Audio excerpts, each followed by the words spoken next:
ഭീതിയിൽ കഴിയുന്ന ലക്ഷോപലക്ഷമല്ല കോടാനുകോടി ജനങ്ങൾ ഇന്നലെ വരെ ജീവിച്ചതുപോലെ ഇവിടെ ജീവിക്കാൻ കഴിയുമോ? എന്താകും ഭാവി? തലമുറകളായി ഈ മണ്ണിൻ്റെ സന്തതികൾ, അവർക്ക് വല്ലാത്ത ആശങ്കയും ഭീതിയും ഉയരുന്നു.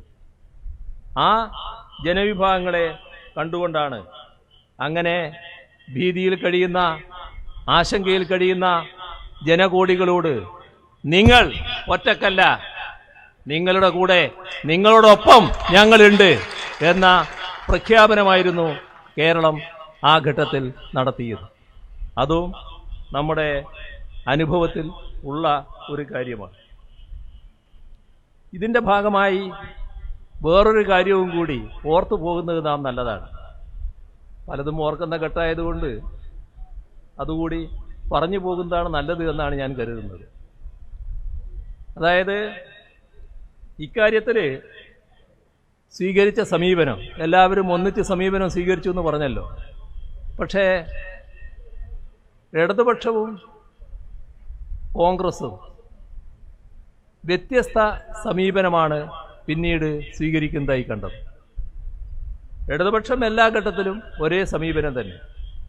പക്ഷേ ഈ പറയുന്ന പൗരത്വ നിയമ ഭേദഗതിക്കെതിരായി ആത്മാർത്ഥതയോടെ അണിനിരക്കാൻ കോൺഗ്രസിന് കഴിയുന്നില്ല എന്നത് നമ്മുടെ അനുഭവത്തിലുള്ള കാര്യമാണ്. ഒരു രാഷ്ട്രീയ വിമർശനമായി ഉയർത്തുന്ന കാര്യമല്ല ഞാൻ, നമ്മുടെ അനുഭവം പങ്കിടുന്നു എന്ന് മാത്രമേ ഉള്ളൂ. ഇപ്പോൾ കേരളത്തിലെ ആദ്യഘട്ടത്തിൽ യോജിച്ചാണ് നടപടികൾ സ്വീകരിച്ചത്. പക്ഷേ പെട്ടെന്ന് ചുവട് മാറ്റി. യോജിച്ച് പ്രക്ഷോഭത്തിൽ പങ്കെടുത്തു, യോജിച്ച് നിലപാടെടുത്തു, യോജിച്ച് നിയമസഭയിൽ പ്രമേയം പാസാക്കി. ഈ നിലപാട് മാറുമ്പോൾ അത് ഏതെങ്കിലും ഒരു നേതാവിൻ്റെ അപക്വമായ നിലപാട് കാരണമല്ലല്ലോ. ഒരു സംസ്ഥാനത്തെ ഒരു പാർട്ടിയുടെ അപക്വമായ നിലപാട് കൊണ്ടും വരുന്നതല്ലോ. കാരണം കോൺഗ്രസ് എന്ന പാർട്ടി രാജ്യത്തുള്ള പ്രധാന പാർട്ടിയല്ലേ. അപ്പോൾ രാജ്യത്ത് അവർക്കൊരു നിലപാടുണ്ടാവുമല്ലോ. രാജ്യത്തുള്ള നിലപാടിന് വിരുദ്ധമാണ് നിങ്ങൾ സ്വീകരിക്കുന്ന നിലപാട് എന്ന് കേരളത്തിലെ കോൺഗ്രസ്സുകാരോട് പറഞ്ഞായിരിക്കില്ലേ ഇവിടെയുള്ള നിലപാട് മാറ്റിച്ചത്? അതിൻ്റെ ഭാഗമായല്ലേ അന്ന് KPCCയുടെ പ്രസിഡന്റ് സ്ഥാനത്തിരിക്കുന്നയാൾ ഈ നിയമസഭാ പ്രമേയത്തെ പരിഹസിക്കാൻ തയ്യാറായത്? ഒരു നിയമസഭാ പ്രമേയം പാസ്സാക്കിയതിൽ മുഖ്യമന്ത്രി വലിയ തോതിൽ മേനി നടിക്കുകയാണ്. ഒരു നിയമസഭാ പ്രമേയം പാസ്സാക്കിയത് കൊണ്ട് രാജ്യം പാസ്സാക്കിയ നിയമം ഇല്ലാതാകുമോ? ഇല്ലാതാകില്ല എന്ന് തന്നെ അദ്ദേഹം പറഞ്ഞു. എന്താണത് കാണിക്കുന്നത്? ചരിത്ര നിഷേധം. ചരിത്രത്തിൽ രാജ്യത്തും ലോകത്തും ഒരുപാട് കിരാത നടപടികൾ ഭരണാധികാരികളുടെ ഭാഗത്തുനിന്ന് വന്നിട്ടുണ്ട്. അതിനെതിരെ വിവിധ രീതിയിലുള്ള പ്രതിഷേധങ്ങളും ഉയർന്നിട്ടുണ്ട്. ആ പ്രതിഷേധങ്ങൾ ഒട്ടേറെ കാര്യങ്ങളിൽ ഫലം കണ്ടിട്ടുണ്ട്. നമ്മുടെ രാജ്യത്ത് സ്വാതന്ത്ര്യ സമരത്തിന് നേതൃത്വം കൊടുത്ത ഒരു പാർട്ടിയുടെ ഇപ്പോഴത്തെ കേരളത്തിലെ പ്രസിഡന്റ് സ്ഥാനത്തിരിക്കുന്നയാൾ നിയമസഭ പ്രമേയം പാസ്സാക്കിയതുകൊണ്ട് കേന്ദ്ര നിയമം ഇല്ലാതാകില്ല എന്ന് പറയുന്നത് നേരത്തെയുള്ള ബഹുജന പ്രക്ഷോഭങ്ങളുടെ ചരിത്രം നിഷേധിക്കുന്ന ഒന്നായിപ്പോയി. ഇവിടെ യോജിച്ച പ്രക്ഷോഭത്തിന് ഞങ്ങളില്ല എന്നും കോൺഗ്രസ് വ്യക്തമാക്കി. അതേവരെയെല്ലാം യോജിച്ച് നടന്നത് പിന്നെ ഞങ്ങളില്ല എന്ന നിലപാടെടുത്തു. അതോടൊപ്പം ആ യോജിച്ച പ്രക്ഷോഭത്തിൽ പലരും പങ്കെടുക്കാൻ തയ്യാറായി. കോൺഗ്രസ്സുകാർ തന്നെ ഈ പ്രഖ്യാപനം വന്നതിന് ശേഷം പങ്കെടുത്തു. അങ്ങനെ പങ്കെടുത്ത ആളുകൾക്ക് നേരെ സംഘടനാ തലത്തിൽ നടപടിയെടുക്കും. എന്താണ് അത്ര വലിയ വാശി വരാൻ കാരണം? ഈ നിലപാട് ആരെയാണ് സഹായിക്കുക? നമ്മുടെ രാജ്യം ഇതിനെതിരെ പ്രതിഷേധിച്ചുകൊണ്ടിരിക്കുകയാണല്ലോ. പൗരത്വ നിയമ ഭേദഗതിക്കെതിരെ പ്രതിഷേധിക്കുകയാണല്ലോ. ആ പ്രതിഷേധം ശക്തിപ്പെടുത്താനാണോ സഹായിച്ചത്? ആ പ്രതിഷേധം കണ്ടില്ലെന്നടിച്ച് ആ നിയമ ഭേദഗതി എന്തോ പവിത്രമായ കാര്യമാണെന്ന് സ്ഥാപിക്കാൻ ശ്രമിക്കുന്ന സംഘപരിവാറിന്റെ കരങ്ങളല്ലേ ഈ നിലപാടിന്റെ ഭാഗമായി ശക്തിപ്പെടുത്താൻ ഇടയായത്? ഇവിടെ ഓർക്കേണ്ട ഒരു കാര്യം, ഈ നിയമ ഭേദഗതി പാസാക്കിയത് 2019 ഡിസംബർ 2-ാം വാരത്തിലായിരുന്നു. ആ പാസാക്കിയ ഉടനെ തന്നെ അതിനെതിരെ കടുത്ത പ്രതിഷേധമുയർന്നു. രാജ്യവ്യാപകമായി പ്രതിഷേധമുണ്ടായി. ഡിസംബർ 10-ന് ജനങ്ങൾ രാജ്യത്താകെ തെരുവിലിറങ്ങുന്ന കാഴ്ചയാണ് നാം കണ്ടത്. പക്ഷേ ആ ദിവസം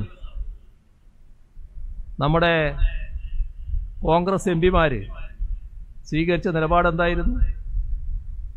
കേരളത്തിൽ നിന്ന് മഹാഭൂരിഭാഗമായിരുന്നല്ലോ അന്ന് കോൺഗ്രസ് എംപിമാർ.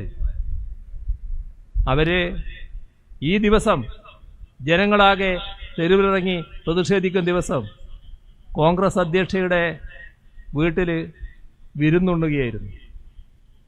ആരെയും ഈ പറയുന്ന പ്രതിഷേധത്തിൽ കണ്ടില്ല.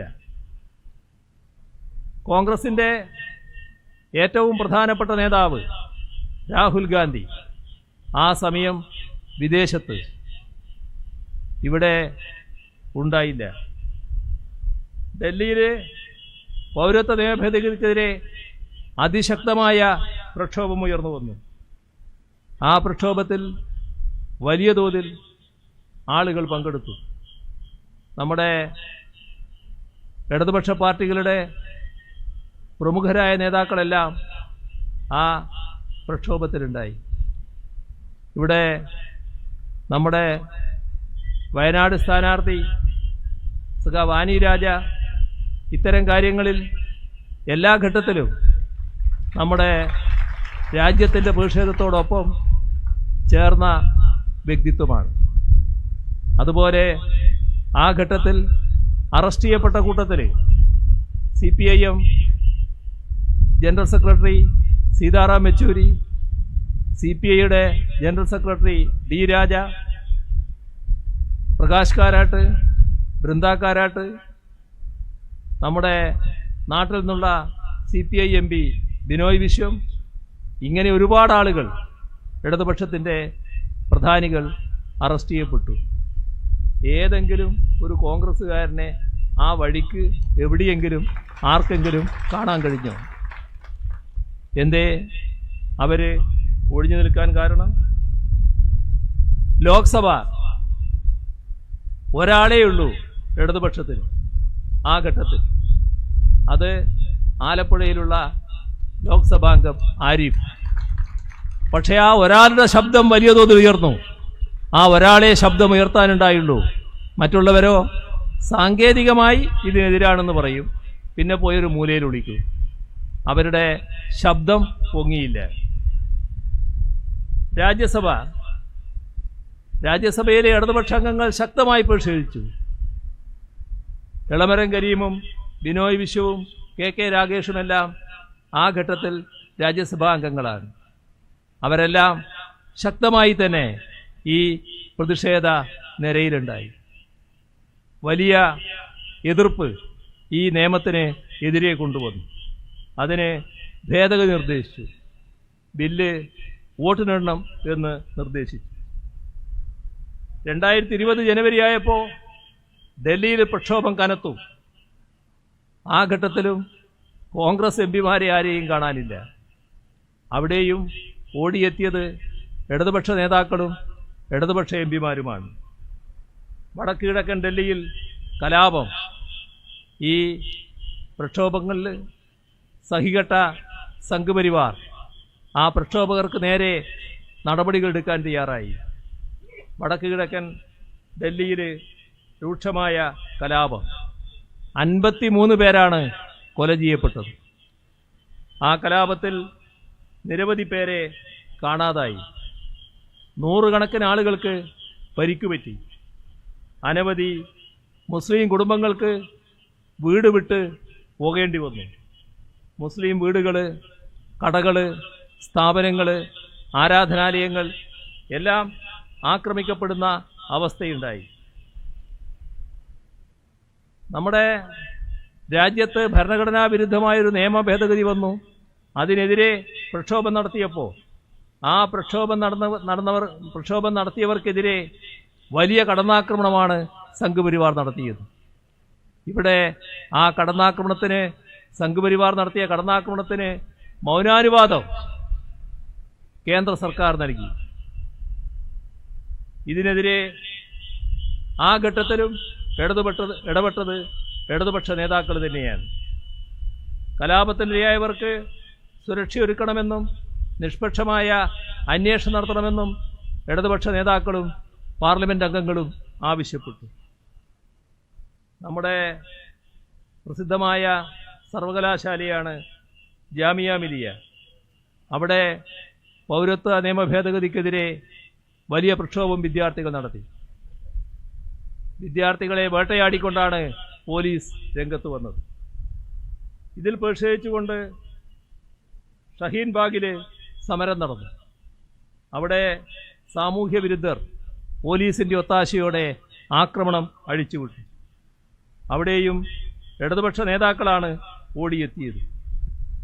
ഈ ഘട്ടത്തിലെല്ലാം കോൺഗ്രസ് കുറ്റകരമായ മൗനം പാലിക്കുകയായിരുന്നു. ഈ ഘട്ടത്തിലാണ് കേന്ദ്രമന്ത്രി അനുരാഗ് താക്കൂറിൻ്റെ അത്യന്തം പ്രകോപനപരമായ പ്രസംഗം.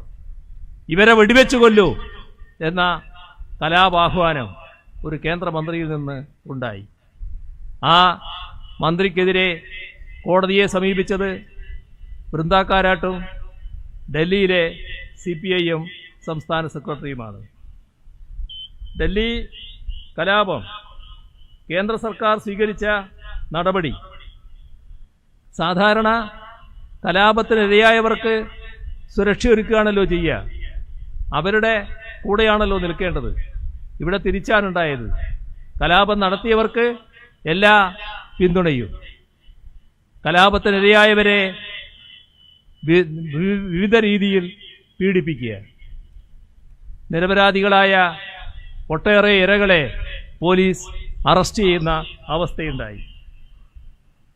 അന്നത്തെ ആ കുറ്റപത്രത്തിൽ CPIM ജനറൽ സെക്രട്ടറി സീതാറാമിൻ്റെ പേര് പോലീസ് ഉൾപ്പെടുത്തി. ഏതെങ്കിലും ഒരു കോൺഗ്രസ് നേതാവിൻ്റെ പേര് ആ പട്ടികയിൽ എവിടെയെങ്കിലും കാണാൻ കഴിഞ്ഞോ? ഇതാണ് നമ്മുടെ രാജ്യത്തിൻ്റെ അനുഭവം. ഇപ്പോൾ ഇതെല്ലാം പണ്ട് നടന്ന കാര്യമാണ് ഞാൻ പറഞ്ഞത്. നിയമം വന്നപ്പോൾ എങ്ങനെ രാജ്യവും കേരളവും പ്രതിഷേധിച്ചു എന്നുള്ളതാണ്. ഇപ്പോൾ നിയമം നടപ്പിലാക്കുന്നതിൻ്റെ ഭാഗമായി ചട്ടം വന്നു. ആ ചട്ടം വന്നപ്പോഴോ കോൺഗ്രസിന് ദേശീയ തലത്തിൽ നിലപാടുണ്ടോ? ദേശീയ തലത്തിൽ നിലപാട് പ്രഖ്യാപിക്കാൻ കോൺഗ്രസ് ഇതേവരെ കഴിഞ്ഞോ? കോൺഗ്രസ് പാർട്ടി എന്ന നിലക്ക് പ്രതികരണമില്ല. കോൺഗ്രസിൻ്റെ അധ്യക്ഷൻ എന്ന നിലക്ക് പ്രതികരണമില്ല. ധാരാളം പ്രശ്നങ്ങളെക്കുറിച്ച് പ്രതികരിച്ചുകൊണ്ട് ഒരു യാത്ര, ഭാരത് ജോഡോ ന്യായ് യാത്ര രാഹുൽ ഗാന്ധി നടത്തി. ഇതിനെക്കുറിച്ച് മാത്രം ശബ്ദമേയില്ല, ഒന്നും പ്രതികരിച്ചില്ല. അവസാനവും സമാപന ദിവസവും ഒരു പ്രതികരണവും ഇല്ല. കോൺഗ്രസിൻ്റെ അധ്യക്ഷനോട് മാധ്യമപ്രവർത്തകർ ചോദിച്ചു, എന്താണ് ഈ ചട്ടം വന്നല്ലോ, നിങ്ങളുടെ പ്രതികരണം? അപ്പോൾ അദ്ദേഹത്തിൻ്റെ മറുപടി ആലോചിച്ച് പറയാം. ഈ ചട്ടം വന്ന ഉടനെയല്ല ചോദിക്കുന്നത്. ചട്ടം വന്ന് ദിവസങ്ങൾ കഴിഞ്ഞു. രാജ്യം മുഴുക്കെ പ്രതിഷേധം രേഖപ്പെടുത്തി കഴിഞ്ഞു. പ്രതിഷേധം ഉയർന്നു കഴിഞ്ഞു. അപ്പോഴും ആലോചനയിലാണ്. ആലോചിക്കട്ടെ എന്നാണ്. കൂടെ നിൽക്കുന്നുണ്ട് സംഘടനാ ജനറൽ സെക്രട്ടറി വേണുഗോപാൽ. അദ്ദേഹം ചിരിക്കുന്നു. ഖാർഗെയും ചിരിക്കുന്നു. മാധ്യമപ്രവർത്തകരെ നോക്കി. നിങ്ങൾ മാധ്യമപ്രവർത്തകരോടാണ് ചിരിച്ചതെങ്കിലും ഈ രാജ്യത്തിന് മുന്നിലാണല്ലോ ആ ചിരി. എപ്പോഴാണ് കോടാനുകോടി ജനങ്ങൾ മനസ്സിൽ തീ തിന്നുന്ന ഘട്ടം. അവരത്യന്തം ഭയപ്പാടിൽ, ഉത്കണ്ഠയിൽ എന്താകും ഭാവി എന്ന് ചിന്തിച്ചുകൊണ്ട് വേദന തിന്നുകൊണ്ട് കഴിയുന്നു. അവരെ നോക്കിയാണ് നിങ്ങൾ ചിരിച്ചത് എന്ന് അവർ മനസ്സിലാക്കണം എന്ന് മാത്രമേ പറയാനുള്ളൂ. ഇവിടെ ഇത്തരത്തിലുള്ള അവ്യക്തത ഇവർക്കെല്ലാം ഉണ്ടായെങ്കിലും രാജ്യത്ത് ഇടതുപക്ഷത്തിന് ഒരു ഘട്ടത്തിലും അവ്യക്തതയുണ്ടായില്ല. കേരളത്തിൽ LDFനോ LDF സർക്കാരിനോ ഒരു ഘട്ടത്തിലും ഒരു തരത്തിലുള്ള സംശയവും ഉണ്ടായില്ല. വ്യക്തതയാർന്ന നിലപാടുമായി, ശക്തമായ നിലപാടുമായാണ് ഇവിടെ LDFും സംസ്ഥാന സർക്കാരും നിലകൊണ്ടത്. മുസ്ലിങ്ങളെ രണ്ടാം തരം പൗരരാക്കാൻ ഉദ്ദേശിച്ചുകൊണ്ടുള്ള നടപടി. സംഘപരിവാർ നാം കാണേണ്ടത് അവർ ഹിന്ദു രാഷ്ട്രവാദമാണ് ഉയർത്തിക്കൊണ്ടിരിക്കുന്നത്. മതാധിഷ്ഠിത രാഷ്ട്രമെന്നതാണ് RSSന്റെ സമീപനം. RSS ജന്മം കൊണ്ടിട്ട് ഈ അടുത്ത വർഷം 2025 100 വർഷം തികയുകയാണ്. അപ്പോൾ 100 വർഷം തികയുമ്പോൾ അവരുടെ കടുത്ത വർഗീയ ലക്ഷ്യം നേടണം എന്ന് RSS ആഗ്രഹിക്കുന്നു. അതിനാണ് ഇപ്പോഴുള്ള ഈ നടപടികൾ എന്നത് നാം കാണണം. ഇവിടെ ഭരണഘടന രൂപം നൽകിയപ്പോൾ ആ ഘട്ടത്തിൽ തന്നെ RSS അതിനെതിരെ എതിർപ്പ് രേഖപ്പെടുത്തിയിരുന്നു. അന്ന് ഭരണഘടനയെപ്പറ്റി ഓർഗനൈസർ ഒരു മുഖപ്രസംഗം എഴുതി. ആ മുഖപ്രസംഗത്തിൻ്റെ എല്ലാ ഭാഗവും ഞാനിപ്പോൾ വിശദമാക്കുന്നില്ല. പക്ഷേ ആ ഭരണഘടനയിൽ നമ്മുടെ രാജ്യത്തെ മനുവിൻ്റെ നിയമങ്ങൾ ഇല്ല എന്നതിൽ വലിയ പ്രതിഷേധമാണ് ഓർഗനൈസർ രേഖപ്പെടുത്തിയത്. മനുവിൻ്റെ നിയമങ്ങൾ സ്പാർട്ടയിലെ ലൈക്കർഗസിനും പേർഷ്യയിലെ സോളനും മുൻപുള്ളതാണ്. ഈ ദിവസം വരെയും മനുസ്മൃതിയുടെ നിയമങ്ങൾ ലോകത്തിൻ്റെ മുഴുവൻ പ്രശംസക്ക് പാത്രമായി. എന്നാൽ നമ്മുടെ ഭരണഘടനാ പണ്ഡിതർക്ക് ഒന്നുമല്ലായിരുന്നു. RSSന്റെ ഭരണഘടനയ്ക്കെതിരെയുള്ള വിമർശനം 1949 നവംബർ 26 ഭരണഘടനയ്ക്ക് അന്തിമ അംഗീകാരം നൽകിയതിന് ശേഷം നവംബർ 30 ഓർഗനൈസർ പുറത്തിറക്കിയ മുഖപ്രസംഗത്തിലാണ് ഈ എതിർപ്പ് രേഖപ്പെടുത്തിയത്. സവർക്കർ ഇതേ നിലപാട് തന്നെ ആവർത്തിച്ചു. സവർക്കർ പറഞ്ഞു, ഒരു വാചകയെ ഞാൻ ഉദ്ധരിക്കുന്നുള്ളൂ, ബാക്കിയുള്ള കാര്യങ്ങളിലേക്ക് ഇപ്പോൾ പോകുന്നില്ല. മനുസ്മൃതി തന്നെയാണ് ഹിന്ദു നിയമം. ഭരണഘടന എതിർത്തുകൊണ്ട് അവസാനം പറയാണ് മനുസ്മൃതി തന്നെയാണ് ഹിന്ദു നിയമം. ദീനദയാൽ ഉപാധ്യായും ഇത് തന്നെ ആവർത്തിച്ചു. പാശ്ചാത്യരെ അനുകരിച്ചുള്ള ഭരണഘടനയാണ്. ഈ ഭരണഘടന വ്യക്തികളും സമൂഹവും തമ്മിലുള്ള ബന്ധം സംബന്ധിച്ച ഇന്ത്യൻ ധാരണകളിൽ നിന്ന് തീർത്തും വേർപിരിഞ്ഞതാണ്. അപ്പോൾ സംഘപരിവാറിൻ്റെ വർഗീയ ലക്ഷ്യത്തിലേക്ക് അവരങ്ങനെ അടുത്തുകൊണ്ടിരിക്കുകയാണ്. ഇതാണ് നാം കാണേണ്ടത്. ഇവിടെ ഒരു കാര്യം കൂടി നാം ശ്രദ്ധിച്ചു പോകേണ്ടതായിട്ടുണ്ട്. കഴിഞ്ഞ ദിവസം നമ്മുടെ സത്യദീപം എന്നൊരു പ്രസിദ്ധീകരണം ഒരു മുഖപ്രസംഗം എഴുതുകയുണ്ടായി. എല്ലാ മാധ്യമങ്ങളും അത് റിപ്പോർട്ട് ചെയ്തു. അത് ക്രൈസ്തവ സഭയുടെ ഔദ്യോഗികമായിട്ടുള്ള ഒരു പ്രസിദ്ധീകരണമാണ്. ആ പ്രസിദ്ധീകരണത്തിൽ ക്രൈസ്തവ സഭകൾ എങ്ങനെ ഇതിനെ കാണുന്നു എന്നതിൻ്റെ പ്രതികരണമാണ് ഉണ്ടായത്. ഈ നീക്കങ്ങൾ ഏത് രീതിയിൽ ഉദ്ദേശിക്കുന്നുവെന്നത് അവരതിലെടുത്തു പറഞ്ഞത് ഏകീകൃത സിവിൽ കോഡിനെ പറ്റിയാണ്. നമ്മുടെ രാജ്യത്ത് വിവിധങ്ങളായ വ്യക്തി നിയമങ്ങളുണ്ട്, വിവിധ വിഭാഗങ്ങൾ. അതെല്ലാം ഏകീകരിക്കുക എന്ന് പറയുമ്പോൾ നാനാത്വത്തെ നിഷേധിക്കലാണ്. നാനാത്വത്തിലുള്ള ഏകത്വമാണ് നമ്മുടെ രാജ്യത്തിൻ്റെ ഏറ്റവും വലിയ കരുത്ത്. ആ നീക്കത്തെ, ആ നടപടിയെ ശക്തമായി അപലപിച്ചുകൊണ്ടുള്ള നടപടി ആ പ്രസിദ്ധീകരണത്തിൻ്റെ ഭാഗമായി വന്നു. അതോടൊപ്പം ഒരു കാര്യവും കൂടി പറഞ്ഞു, ഇത് മുസ്ലിമിനെതിരെയുള്ള നടപടിയാണ് എന്ന് മാത്രം കാണേണ്ടതില്ല. എല്ലാവർക്കുമെതിരെ വരുന്ന നടപടിയായിട്ട് വേണം ഇതിനെ കാണാൻ എന്നുകൂടി അവർ പറഞ്ഞു വെച്ചു. അപ്പോൾ എല്ലാവരും ഈ കാര്യങ്ങൾ തിരിച്ചറിഞ്ഞുകൊണ്ട് വരുന്നു എന്നുള്ളതാണ് ഏറ്റവും പ്രാധാന്യമുള്ള കാര്യം. ഭരണഘടന ഉറപ്പു നൽകുന്ന കാര്യങ്ങളാണ് ന്യൂനപക്ഷങ്ങളുടെ അവകാശം. എന്നാൽ ഇവിടെ ഈ നിയമത്തിലൂടെ മുസ്ലിങ്ങളുടെ പൗരാവകാശം എടുത്തു കളയാനുള്ള നീക്കമാണ് നടക്കുന്നത്.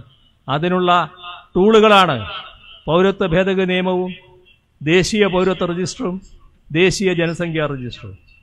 സംഘപരിവാറിൻ്റെ വർഗീയ ലക്ഷ്യങ്ങൾക്കെതിരെയുള്ള പോരാട്ടം അതിശക്തമായാണ് നമ്മുടെ നാട് ഏറ്റെടുത്തിട്ടുള്ളത്. ആ പോരാട്ടം നമുക്ക് തുറന്നു കൊണ്ടുപോകാൻ കഴിയണം. ഈ പോരാട്ടത്തിൽ വിശ്വസിക്കാൻ കഴിയുന്ന ഒരു വിഭാഗം ഇടതുപക്ഷവും ഇടതുപക്ഷത്തിൻ്റെ രാഷ്ട്രീയവും ഇടതുപക്ഷത്തിൻ്റെ സമീപനവുമാണ് എന്നത് ജനങ്ങൾ പൊതുവെ തിരിച്ചറിഞ്ഞിട്ടുണ്ട്. ഈ പോരാട്ടം ഇനിയും തുടരേണ്ടതായിട്ട് വരും. ഒരു കാര്യം അസന്ദിഗ്ധമായി വ്യക്തമാക്കുകയാണ്, ആ പോരാട്ടത്തിൻ്റെ മുൻനിരയിൽ LDF സർക്കാരുണ്ടാകും. എന്ത് ത്യാഗം സഹിച്ചും പോരാട്ടം തുടരും. ഒരു കാരണവശാലും ഇവരുടെ മുന്നിൽ മുട്ടുമടക്കില്ല, നിശബ്ദരാകുകയുമില്ല. മറ്റ് കൂടുതൽ കാര്യങ്ങൾ ചെയ്യാൻ കടക്കുന്നില്ല. അവസാനിപ്പിക്കുന്നു. നിങ്ങൾക്കെൻ്റെ സ്നേഹാഭിവാദനങ്ങൾ.